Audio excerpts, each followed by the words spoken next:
Prenons le cas du Niger, une néocolonie française. Censé être le deuxième pays le plus pauvre de la planète, c'est pourtant le deuxième producteur d'uranium au monde. Pour nous fournir de l'électricité par le biais des centrales nucléaires, Areva importe près de 40% de sa production d'uranium du Niger. Mais depuis plus de 50 ans, Areva ne reverse qu'une redevance ridicule de 5,5% sur les milliers de tonnes d'uranium naturel qui sont extraites du Niger. Ainsi, la population nigérienne ne bénéficie d'aucune retombée économique. Elle n'a droit qu'aux conséquences de l'exploitation de son propre uranium, c'est-à-dire les contaminations radioactives, notamment de l'eau, les énormes masses de déchets radioactifs stockés à l'air libre, sans compter la désertification qui ruine l'économie pastorale.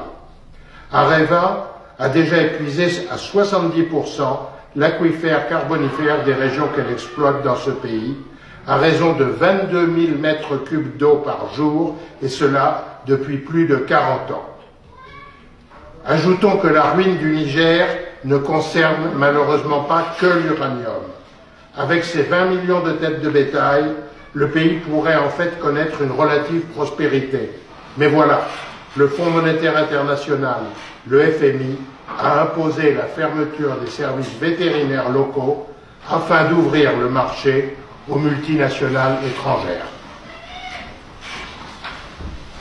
Le FMI, un organisme dont la direction est toujours assurée par l'ex-ministre de Sarkozy, Christine Lagarde, restée en poste malgré ses ennuis avec la justice française, a également imposé au Niger la destruction de ses propres stocks de céréales au nom du sacro-saint principe du libre-échange.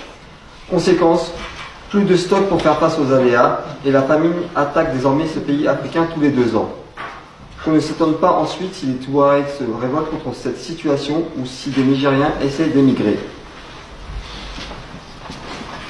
Prenons un autre exemple, celui du Sénégal.